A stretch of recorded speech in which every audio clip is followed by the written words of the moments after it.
Olá, aqui professor Gilson de Mendonça. Nós vamos dar continuidade então à parte de sistema endócrino, de hormônios reprodutivos. Nessa segunda parte, nós vamos tratar dos hormônios gonadais e placentários.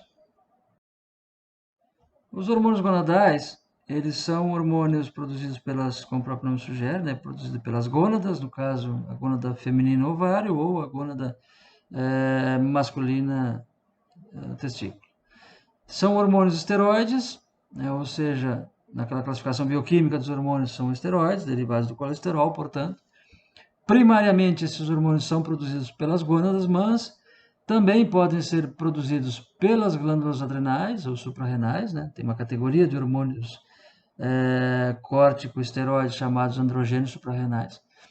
E, no caso das fêmeas, os mamíferos, quando existir uma estrutura chamada placenta, para que tenhamos a placenta é necessário que haja uma gestação em curso, mas quando existir estrutura chamada a placenta também pode produzir esses hormônios.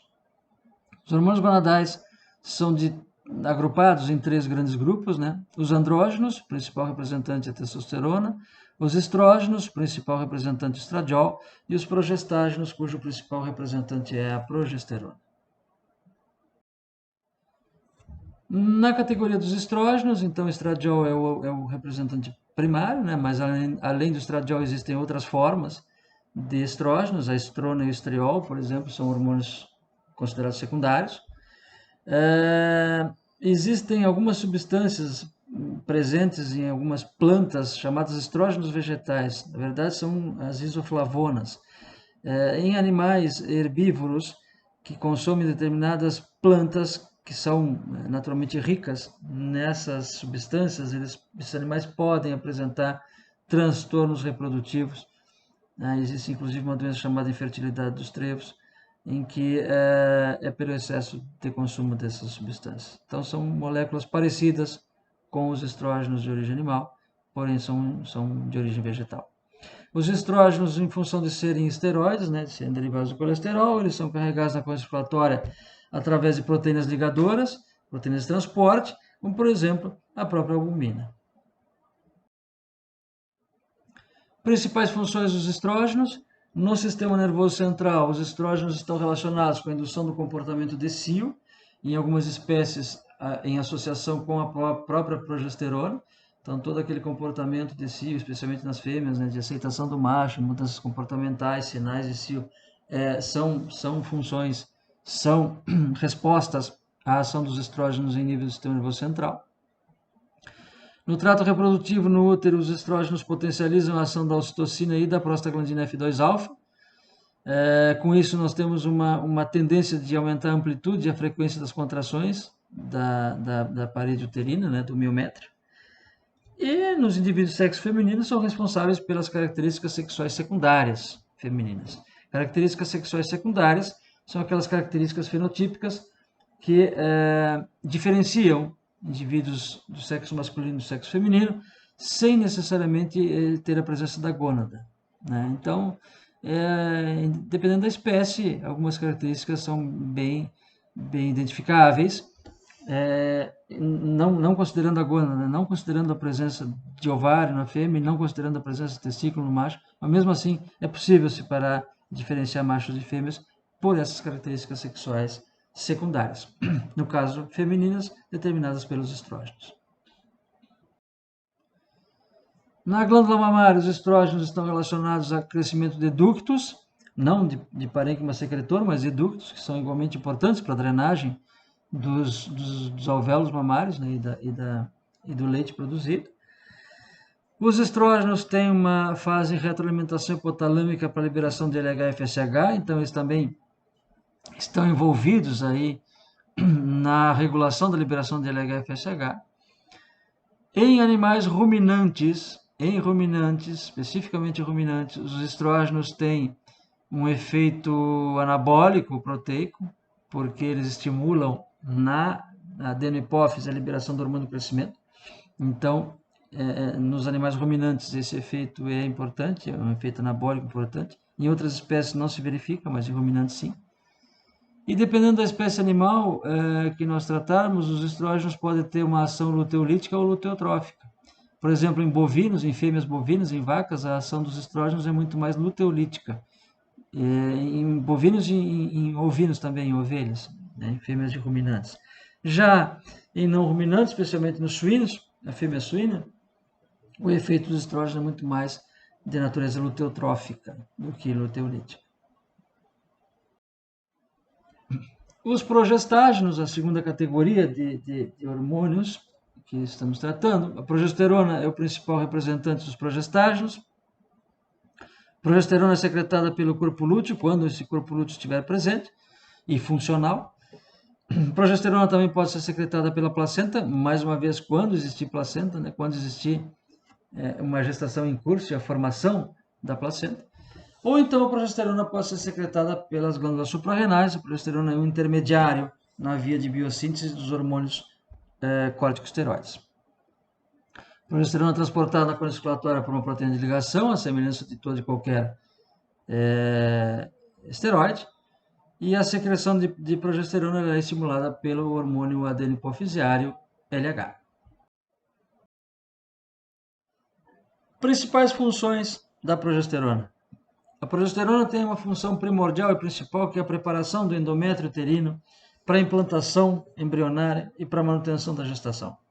A progesterona é considerada o hormônio que acalma, entre aspas, o útero, ou seja, diminui a intensidade das contrações uterinas, inibe a motilidade uterina e cria condições de endométrio para que o embrião, no caso da existência de um embrião, possa se fixar, possa ser implantado e a gestação possa ter início. Quando atuando em sinergia com os estrógenos, especialmente o estradiol, a progesterona também influencia o comportamento tecido em algumas espécies.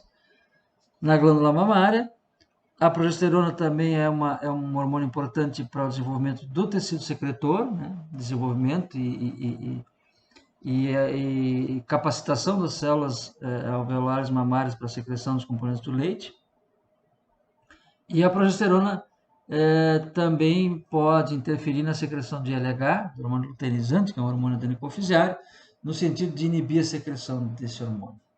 Com relação à motilidade uterina, nós acabamos de comentar, a progesterona diminui essa motilidade, diminui a intensidade das contrações do miométrio. No caso dos andrógenos, a testosterona é o representante principal dos andrógenos. A testosterona é produzida pelas células de Leydig, no caso da gônada masculina, do testículo, né? E também pode ser produzida pelas glândulas suprarrenais, pela região cortical das glândulas suprarrenais, embora em pequena quantidade. A imensa maioria, quase totalidade da testosterona, ela é transportada ligada à proteína plasmática, mais de 98% aí. É uma globulina de ligação, que é, na verdade, assim que todos os hormônios esteroides são transportados.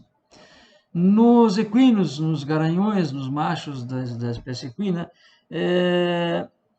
a produção de testosterona pode acontecer também no epidídimo e nos túbulos seminíferos, além das outras regiões já citadas, nas outras estruturas já citadas. Nos equinos é característico, né, o nível bastante elevado, comparativamente com outras espécies, o nível bastante elevado da testosterona nos machos, nos garanhões. E esse nível elevado da testosterona é um mecanismo que auxilia e prolonga a vida do esperma epididimário, ou seja, prolonga a vida dos espermatozoides armazenados, especialmente na cauda do epidídimo, uma vez produzidos, espermatozoides esses que serão futuramente ejaculados. Então, o alto nível de secretório nos equinos, os machos equinos, faz com que haja uma vida útil do esperma epididimário maior, proporcionalmente quando comparado com outras espécies. Principais funções da testosterona. Testosterona age, regula os estágios finais da espermatogênese, né? Estimula o amadurecimento final dos espermatozoides. É responsável, então, pela vida útil do esperma no epidídimo, na cauda do epidídimo. Testosterona também está envolvida com o desenvolvimento e o funcionamento, a regulação do funcionamento das chamadas glândulas sexuais acessórias, que são representadas pela próstata, pelas glândulas bulbouretrais e vesículas seminais, que são glândulas responsáveis pela secreção dos demais componentes do ejaculado, né? além das células espermáticas, e são essas secreções das glândulas sexuais acessórias que vão garantir a vida, né, e a integridade dos espermatozoides fora do trato genital masculino. A testosterona também é importante para a manifestação das características sexuais secundárias e pela libido nos machos. E, além disso, análogos sintéticos da testosterona podem ser usados, são muito usados como andrógenos no preparo de uma categoria de animais chamados rufiões, que nada mais são do que machos ou fêmeas tratados hormonalmente para a identificação de cios, de fêmeas em cio, né? E que são importantes, às vezes, inclusive fundamentais em alguns protocolos de manipulação da atividade reprodutiva, tais como inseminação artificial e etc. Dentre os hormônios placentários, falávamos dos hormônios gonadais, agora falamos dos hormônios placentários. Dentre os hormônios placentários, nos interessa o ECG. ECG é a abreviatura da gonadotrofina coriônica equina. O ECG ele é produzido e ele está presente em maior concentração no sangue de éguas prenhes. O ECG tem uma longa meia-vida, o que significa que ele fica, né, exercendo as suas ações por um tempo proporcionalmente maior. O ECG não é um hormônio esteroide, é um hormônio glicoproteico, então a via de síntese e de transporte e tudo é diferente dos anteriormente citados, né, dos andrógenos e progestágenos, né, e os estrógenos. A secreção de ECG se dá pelo endométrio uterino durante a gestação, especialmente no caso das fêmeas equinas entre o 37º e o 160º dia, entre 37 e 160 dias de gestação, pelas cálices endometriais. E aí nós temos uma intensificação na secreção e liberação desse hormônio nas fêmeas equinas.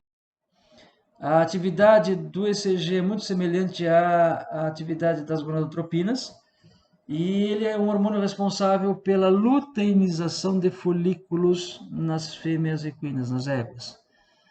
Essa luteinização dos folículos nas éguas forma o que se chama corpos lúteos suplementares.